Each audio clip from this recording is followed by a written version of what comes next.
kita akan menaikkan pujian api roh suci.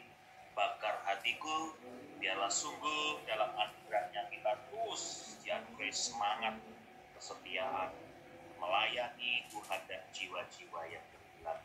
Biarlah Tuhan boleh ditinggikan, dipermuliakan di sepanjang hidup kita. Api roh suci bakar hati.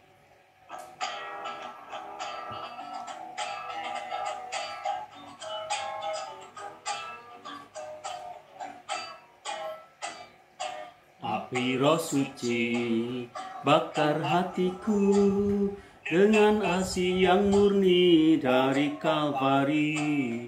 Roh Pentakosta, giat bagi namamu. Api roh suci bakar hatiku. Api roh suci bakar hatiku dengan kasih yang murni dari Kalvari. Roh Pentakosta, giat bagi namamu. Api roh suci bakar hatiku. Api roh suci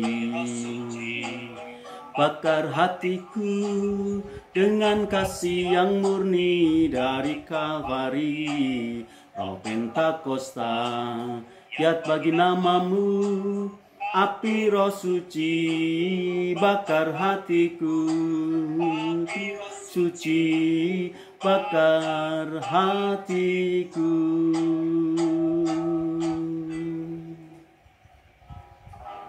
Puji Tuhan. Mari kita akan mempersiapkan hati kita ya. Terus sebentar kita akan mendengarkan perenungan kebenaran firman Tuhan yang akan dilayani oleh hambanya Bapak Pendeta Santo Hansoyo. Mohon untuk Bapak Yuri Irianto ya bisa berdoa untuk kebenaran firman Tuhan yang sebentar akan disampaikan oleh Bapak Pendeta Santo Hansoyo. Terima kasih.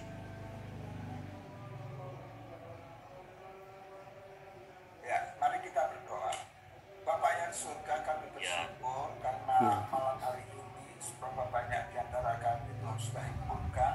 Sebentar kami akan membaca merenungkan firman-Mu yang akan dipimpin oleh hamba-Mu Bapak Pendeta Santo Hansoyo. Kiranya Tuhan tolong memberi pencerahan kepada setiap kami. Boleh dimampukan untuk mengerti, menikmati dan mehidupi kebenaran firman-Mu. Tuhan pakai hamba-Mu untuk menyatakan isi hati Allah kepada setiap kami. Dalam dan melaluinya kami boleh mendengar hati Allah, kami boleh mengerti kerinduan Allah bagi suku-suku bangsa yang masih di luar persekutuannya dengan Tuhan. Terima kasih Tuhan, kiranya Tuhan berkenan memberkati pembacaan perenungan firman Tuhan pada malam hari ini. Dalam nama Tuhan kami Yesus Kristus, firman yang hidup, kami berdoa, kami ucap syukur. Amin. Amin. Puji Tuhan. Baik, waktu saya serahkan kepada hambanya ya Bapak Pendeta Santo Hansoyo. Puji Tuhan. Ya, terima kasih Pak Eko, juga Pak Yuri sudah mengawali dengan doa untuk perenungan firman Tuhan singkat pada malam hari ini sebelum kita bersama-sama masuk dalam persekutuan doa kita. Bapak Ibu sekalian yang dikasihi Tuhan Kristus, kira-kira setelah kita percaya Tuhan Yesus Kristus dan setelah kita menjalani kehidupan iman kita itu, apa sesungguhnya yang paling penting ya, yang sangat dibutuhkan kita? Apakah kebutuhan yang paling penting yang kita butuhkan, dan juga sebetulnya persoalan apa, problem apa ya, yang seringkali menjadi kendala yang terbesar, yang seringkali menjadikan kehidupan iman kita ya, kehidupan iman kita ya mungkin kehilangan gairah, kehilangan semangat dan sebagainya. Saya merasa Bapak Ibu sekalian, kebutuhan yang paling mendasar setelah kita menjadi percaya kepada Tuhan Yesus, orang-orang beriman, itu ialah masalah keintiman dengan Allah. Keintiman dengan Allah. Nah, dalam renungan singkat pada malam hari ini kita akan mencoba merenungkan satu perenungan yang berfokus kepada masalah keintiman dengan Allah. intim dengan Allah. Bapak Ibu, pada waktu saya mencoba untuk merenungkan ini, terlintas dalam pikiran saya itu seorang tokoh di Alkitab, yakni seorang ibu yang bernama Maria Magdalena, gitu ya. Maria Magdalena, masih dalam konteks kebangkitan dan penampakan Tuhan Yesus. Kita pasti memahami bahwa Maria Magdalena menjadi salah satu tokoh figur utama di dalam Alkitab itu. Ibu Maria ini yang berasal dari kemungkinan dari sebuah daerah namanya Magdala, yakni sebuah perkampungan nelayan di tepi Danau Galilea, ya. Nah, ini memang figur yang sangat menarik. Bahkan Tuhan Yesus sendiri mengatakan, setiap kali Injil diberitakan, maka tidak bisa dilepaskan dari ibu ini, Maria Magdalena. Saya kira kita pasti pernah mendengar nama ini, dan ini ibu ini menjadi figur utama di dalam kitab-kitab Injil dalam Alkitab. Dan kalau kita lihat 15 kali banyaknya kitab-kitab Injil, seluruh kitab Injil, Matius, Markus, Lukas, dan Yohanes itu mencatat nama Maria Magdalena. Saya mencoba untuk melihat lebih jauh ya di dalam buku-buku informasi mengenai Maria Magdalena itu, ternyata memang cukup banyak kontroversi atau cukup banyak pertentangan terkait dengan figur ini, Maria Magdalena ini. Salah satu beberapa pertentangan mungkin kita bisa lihat itu, yang pertama itu pada sekitar abad yang kedua, itu ada satu buku dalam bahasa Yunani itu judulnya adalah Hagios Sophia. Artinya adalah, secara sederhana itu adalah Hagios itu suci dan Sophia itu adalah hikmat suci, seperti itu ya.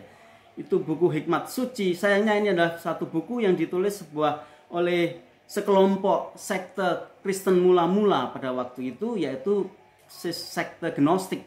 Ya, orang Kristen berlatar belakang Yunani, dan mereka menjadi orang Kristen, tapi sayang ajarannya itu dan kitabnya itu ditolak oleh gereja karena memang ajarannya banyak yang menyimpang. Nah, di dalam buku Hagios Sophia ini ya, orang-orang suci atau kelompok orang-orang suci ini itu dituliskan mengenai kisah percakapan para murid, terutama Tuhan Yesus, Maria Magdalena, dan Rasul Petrus. Di dalam buku itu dikisahkan Rasul Petrus itu jengkel kepada Maria Magdalena. Dia bilang kepada Tuhan Yesus, Tuhan, tolong ini wanita ini disuruh diam karena sejak tadi dia ngomong terus gitu ya. Nah, di situ terjadi percakapan yang intinya itu Petrus itu jengkel sama Maria Magdalena karena menonjol dia di situ. Nah, kontroversi yang lain misalnya ada kontroversi Injil Filipi. Ini juga satu Injil tapi tidak diakui di dalam kitab-kitab Injil gereja. Di situ ada istilah yang dipakai untuk Maria itu dengan istilah pendamping Yesus. Nah, di situ ada kontroversi. Kontroversinya apa? Karena ternyata kata pendamping itu bisa diartikan itu semacam istri gitu ya. Sehingga muncullah berkembang cerita bahwa Tuhan Yesus itu sebenarnya menikah dengan Maria Magdalena dan sebagainya. Itu kontroversi sehingga pada sekitar akhir-akhir ini ya, itu dirilis sebuah film yang menjadi box office ya, menjadi sangat laris. Judulnya itu adalah The Da Vinci Code, yang menceritakan mengenai The Holy Grail atau namanya itu cawan suci, yang mengisahkan pengembangan imajinasi yang dalam tanda petik liar gitu ya. Tuhan Yesus menikah dengan Maria Magdalena, nanti bermusuhan dengan gereja Roma Katolik, ada sekte-sekte di situ macam-macam dan sebagainya. Nah, artinya apa Bapak Ibu? Artinya memang Maria Magdalena ini sangat unik di dalam Alkitab. Karena tokoh ini, ibu ini memang memiliki kisah-kisah yang mendalam sekali dengan Tuhan Yesus Kristus. Nah, kalau kita melihat di dalam Alkitab, Bapak Ibu sekalian, memang ada catatan-catatan yang sangat penting yang dikaitkan dengan Maria Magdalena ini. Yang pertama misalnya kitab Injil mencatat bahwa Maria Magdalena ini pernah dilepaskan dari 7 roh jahat oleh Tuhan Yesus. Saya tidak bisa bayangkan bagaimana seorang wanita dikuasai oleh 7 roh jahat ya. Saya lebih cenderung mengartikan 7 ini dalam pengertian sebagai untuk melambangkan betapa totalnya penguasaan iblis ini terhadap wanita ini gitu ya. Ya. Jadi saya tidak bisa bayangkan bagaimana pikirannya, bagaimana hatinya, bagaimana suasana batinnya, bagaimana jiwanya, bagaimana perilakunya tiap-tiap hari. Seorang yang dikuasai secara sepenuhnya oleh kuasa setan ini, kuasa jahat ini. Dan Tuhan Yesus melepaskan Maria Magdalena ini dari cengkeraman ini.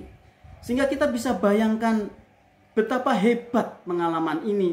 Itulah sebabnya nanti kalau kita menemukan catatan-catatan keintiman Maria Magdalena dengan Tuhan Yesus, itu sungguh-sungguh memang itu sebuah pengalaman kekristenan yang sangat berharga. Demikian juga Alkitab memberikan petunjuk.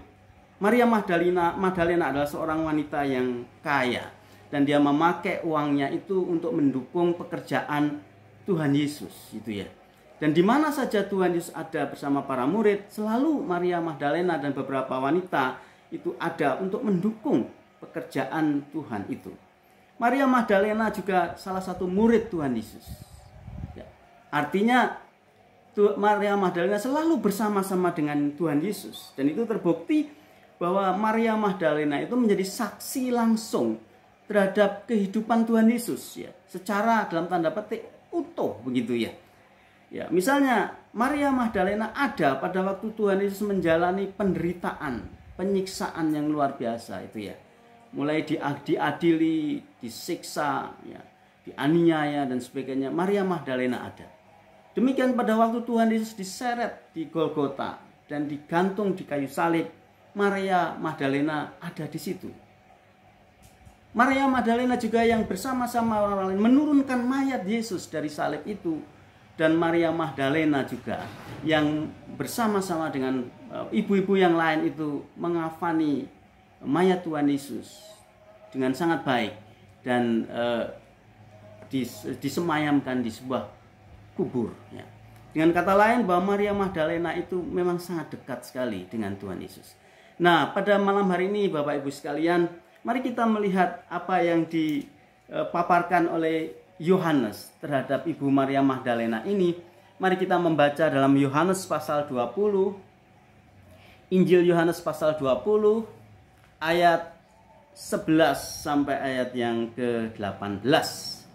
Injil Yohanes pasal 20 ayat 11 sampai ayat yang ke-18. Firman Tuhan berkata demikian. Tetapi Maria berdiri dekat kubur itu dan menangis. Sambil menangis ia menjenguk ke dalam kubur itu. Dan tampaklah olehnya 2 orang malaikat berpakaian putih, yang seorang duduk di sebelah kepala dan yang lain di sebelah kaki di tempat mayat Yesus terbaring. Kata malaikat-malaikat itu kepadanya, "Ibu, mengapa engkau menangis?" Jawab Maria kepada mereka, "Tuhanku telah diambil orang dan aku tidak tahu di mana ia diletakkan." Sesudah berkata demikian, ia menoleh ke belakang dan melihat Yesus berdiri di situ, tetapi ia tidak tahu bahwa itu adalah Yesus.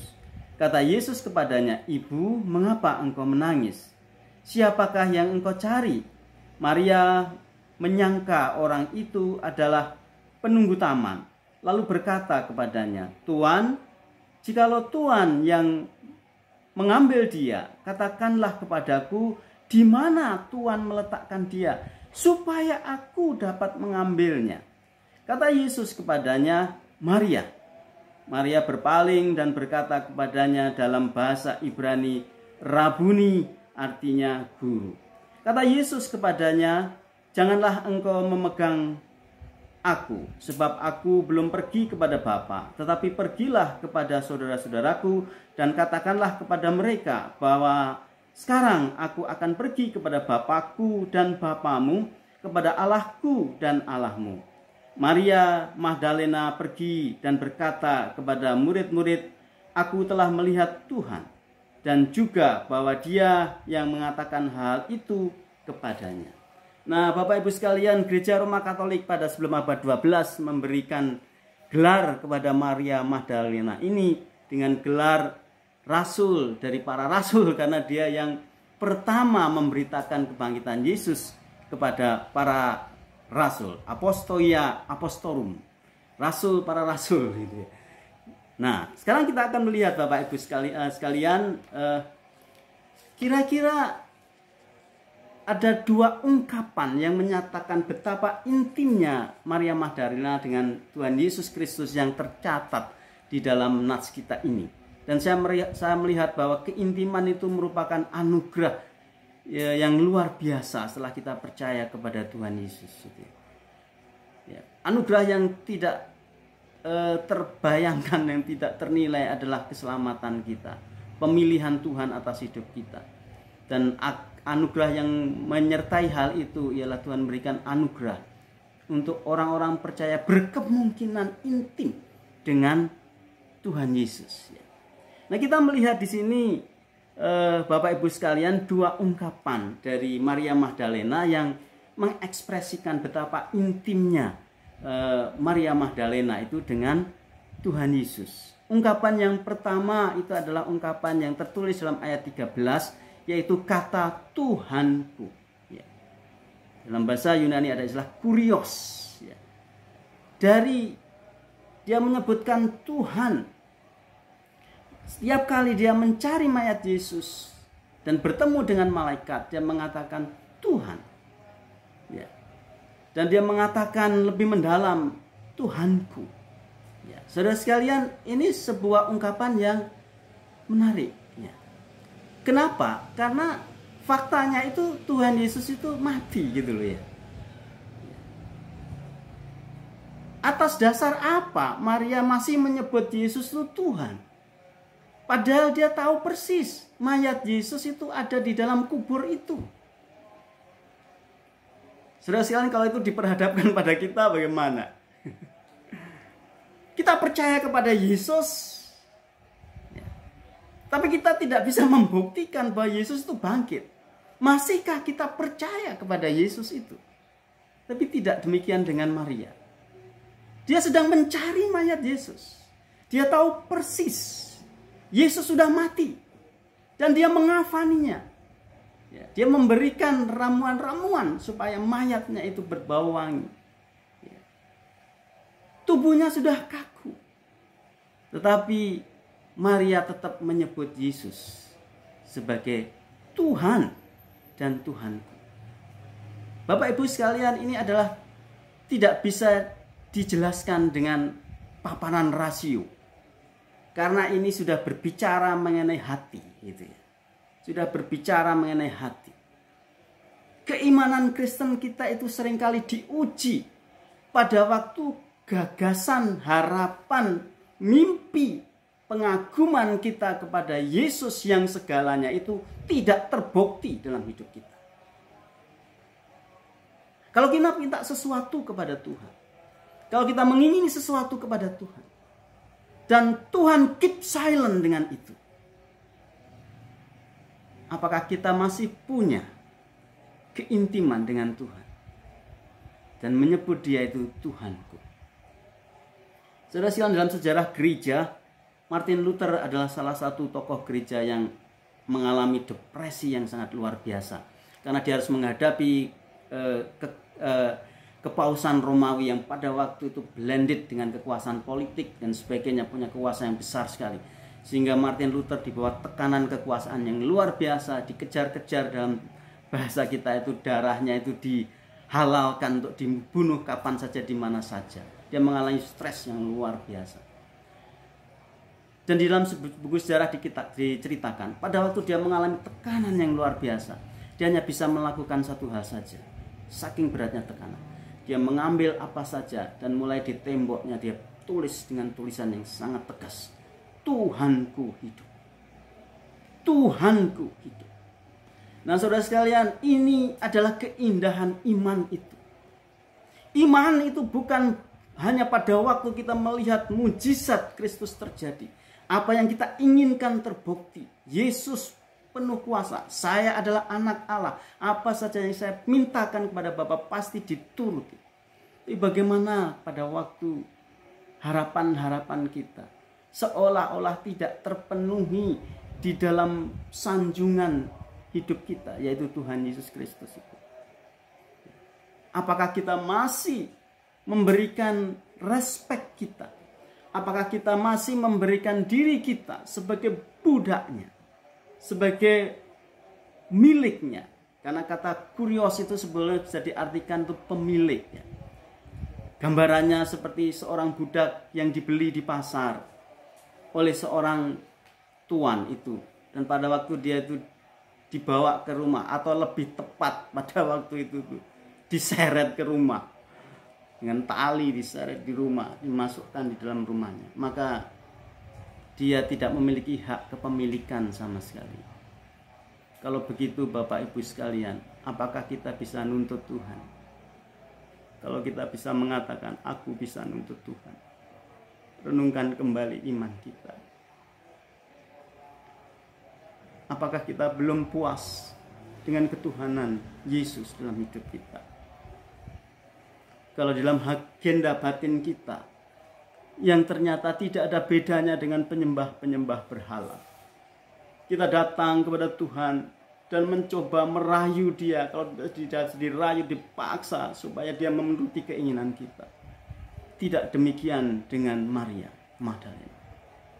Putus asa iya, takut iya, gentar iya. Seorang wanita, dia datang pada waktu hari masih gelap. Di mana? Di kuburan. Anda bisa bayangkan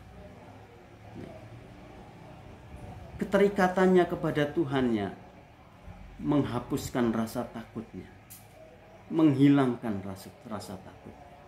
Dari ungkapan Tuhanku ini, Bapak Ibu sekalian, kita menangkap keintiman Maria Magdalena dengan Tuhan Yesus Kristus.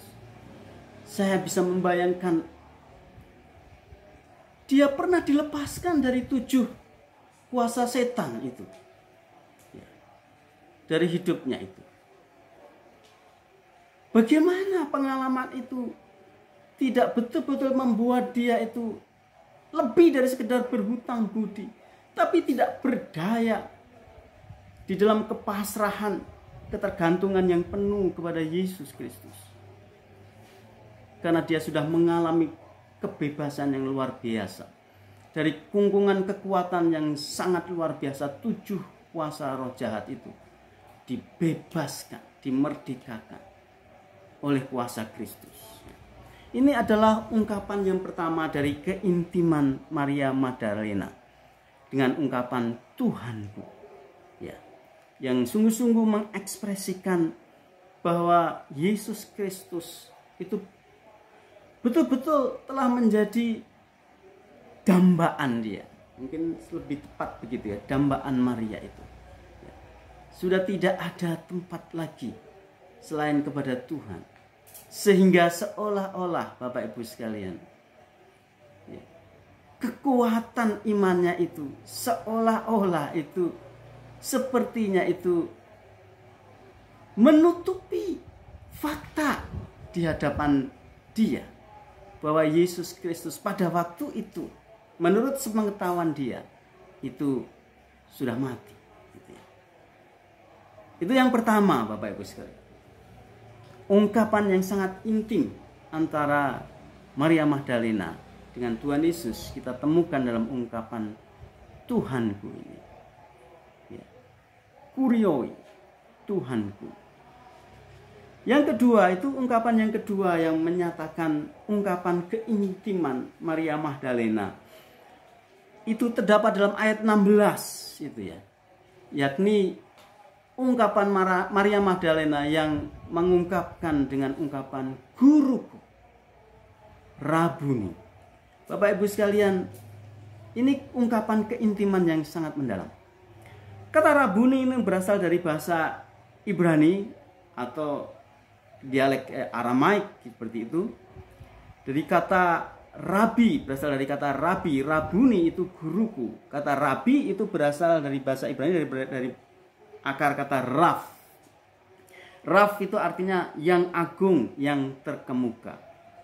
Dan biasanya pada waktu itu raf ini hanya ditujukan kepada orang yang menjadi bagian dari apa yang disebut sebagai kelompok orang-orang berhikmat, orang-orang kudus itu. Biasanya raf itu hanya ditujukan kepada para ahli kitab, orang-orang bijak. Ya. Di mana untuk menjadi seorang raf itu dia itu harus melewati syarat yang sangat sulit ya. Ya. Dia harus melewati upacara yang sangat sulit supaya dia bisa menjadi bagian dari yang orang-orang disebut orang-orang dalam kumpulan agung ini. Gitu. Orang-orang dalam kumpulan orang-orang agung itu. Anse, Neset, Gedolah. Ini adalah kelompok yang sangat terhormat. Bahkan lebih terhormat dari saya tidak tahu, mungkin kalau di Indonesia agak seperti majelis ulama ya, majelis gitu ya. Biasanya kekuasaan politik di bawahnya ini. Karena para raf ini orang-orang yang sangat terhormat.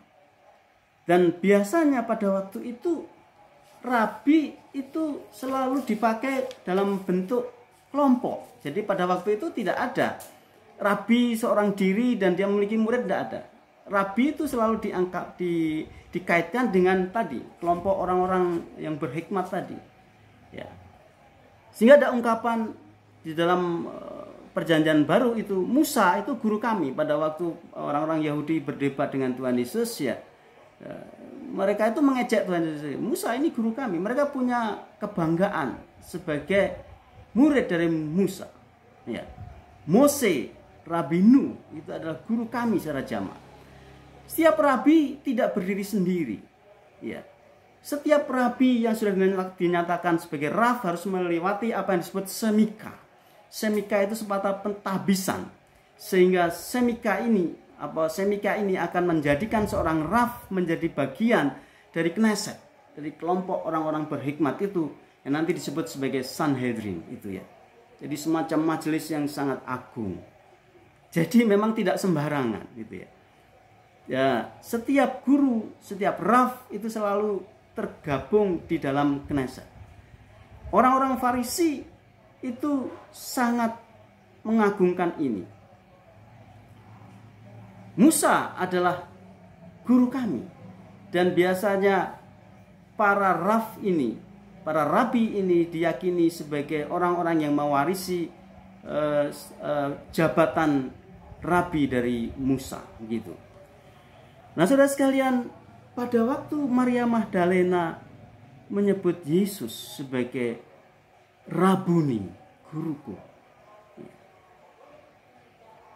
kita melihat ada sebuah kualitas yang berbeda. Dari guru kami kepada guruku, dari rabinu kepada rabini. Ya. Pasti murid-murid yang di bawah pendidikan para raf, ya, para Knesset itu sangat bangga. Para murid yang melestarikan dan mempelajari tradisi itu begitu bangga. Termasuk Rasul Paulus pada waktu diragukan kerasulannya, dia mengatakan, aku murid langsung dari Gamaliel, bagian dari Knesset. Karena raf itu menduduki penghormatan yang paling tinggi.